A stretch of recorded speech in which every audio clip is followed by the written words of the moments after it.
దేవుని వాగ్దానం. ఈ ఉదయకాల సమయంలో ఈ దినం వాగ్దానం.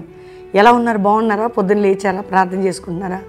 అద్భుతంగా 2 రోజులు అయిపోయినాయి కాకినాడ, ఇది 3వ రోజు.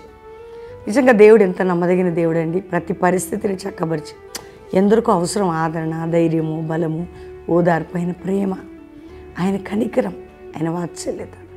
ఎందుకంటే రక్షణ లేని వారికి రక్షణ, పాపక్షమాపణ, నిత్య జీవం యేసు ప్రభులోనే ఉంది. సిలువను గూర్చిన వార్తలోనే ఉందండి. పునరుద్ధానుడైన ఈ లేచిన యేసు కొరకు ప్రకటిస్తున్నప్పుడు ఆ కనికరం, వాత్సల్యత, గొప్ప కార్యాలు దేవుడు చేస్తాడు. ఈరోజు మీరు ఏ కండిషన్లో ఉన్నా కృంగిపోవద్దు. రక్షణ లేని వారికి రక్షణ, పాపక్షమాపణ, నిత్య జీవం, పరలోకం ఇవ్వడానికి ప్రభు సిద్ధంగా ఉన్నాడు. మీ హృదయాన్ని ఏసీకిస్తే చాలు. ఈరోజు ఏ కండిషన్లో ఉన్నారు? ఏదైనా బాధలో దిగులుతున్నారా? ఒక మాట చెప్పనా, ఏ విషయంలో కృంగిపోవద్దు. కానీ దేవుడు మనకిస్తున్న వాగ్దానం దినవృత్తాంతాల మొదటి గ్రంథం 17వ అధ్యాయం 8వ వచనం 2వ మాట.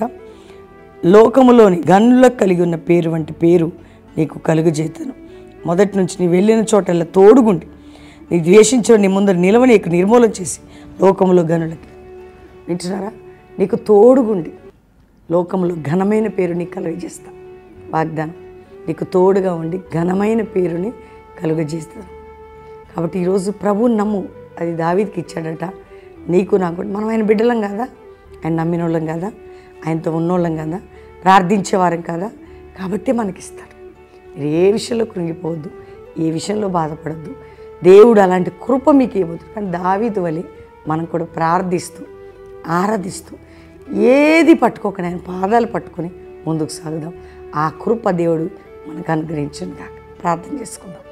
తండ్రి, రక్షణ లేని ఒక రక్షణ, రోగులకు స్వస్థత, వ్యాధి, బాధలు, చింతలు, నిందలు, గాయాలు, రోగాలు, వ్యాధులు అన్నిటి నుంచి విడిపించు. కోర్టు కేసు నుంచి విడిపించు. గర్భం లేదని ఏడుస్తున్న గర్భములు తెరిచి వారికి చక్కటి బిడ్డలు గర్భఫలంతో నింపు. ఎవరైతే గర్భిణీ స్త్రీలు మంచి ప్రసవం, ఎవరికైతే కోర్టు కేసుతో కొట్టివేయాలి, భూ సంబంధమైన బంధకాలు తొలగించయ్యా. వారి ఇల్లు కట్టుకునే విషయంలో, ఉద్యోగ విషయంలో, వ్యాపార విషయంలో సాయం చేయి. వారి డబ్బు ఎవరికి ఇచ్చి చిక్కుబడి ఆ డబ్బు వారికి అందేటట్టుగా సాయం చేయి. ఎవరే కష్ట నష్ట దుఃఖములున్న విడిపించి, పేదరికం, కష్టకాలం, దుఃఖ సమయాలు విడిపించి. ఎంతమంది వారి ప్రియులను పోగొట్టుకున్నారు, అట్టి వారిని ఆదరించి అయా, ప్రమాదాలు, కీడులు మా ప్రదేశాల్లో, మా రాష్ట్రాల్లో, మా దేశంలో కాపాడు. క్రైస్తవ సంఘాల్లో ఉద్యమం, సేవకుల్లో ఉద్యమం, పరిశుద్ధాత్మ కుమ్మరింపు అయ్యా. అంతేకాక ప్రభా, భారతదేశం, ప్రపంచ దేశాలు శాంతి, సమాధానం, రక్షణ, క్షేమం దయచేయండి. ఈరోజు మ్యారేజ్ డే, బర్త్డే బిడ్డలను బ్లెస్ చేస్తున్నాం. ఎవరే విన్నపం పెట్టుకున్నారు ఈ వాగ్దానాలు అందరికీ విడుదల జరుగును గాక. నార్మల్ రిపోర్ట్స్ వచ్చింది గాక. స్వస్థత వారికి చేకూరును గాక. ఆయన ప్రతి విషయంలో విడుదల కలుగును గాక. దీవిస్తూ యేసు నామములో అడుగుచున్నాం తండ్రి, ఆమేన్. దేవుని బిడ్డలారా, పాస్టర్ ప్రవీణ్ యూట్యూబ్ సబ్స్క్రైబ్ చేసుకోండి. Pastor Praveen official Insta follow అవ్వండి. ముఖ్యంగా ఈరోజు కాకినాడ 3వ రోజు దేవునికి మహిమకరంగా, శక్తివంతంగా జరిగినట్లు ప్రార్థించండి. ఆల్రెడీ 3rd డే, రేపు 4th day Kakinada McLaurin high school గ్రౌండ్స్కి రండి. లైవ్ చూడండి. దూర రాష్ట్రాల, దేశాల్లో ఉన్నవారు దేవుడు మీ అందరినీ దీవించును గాక.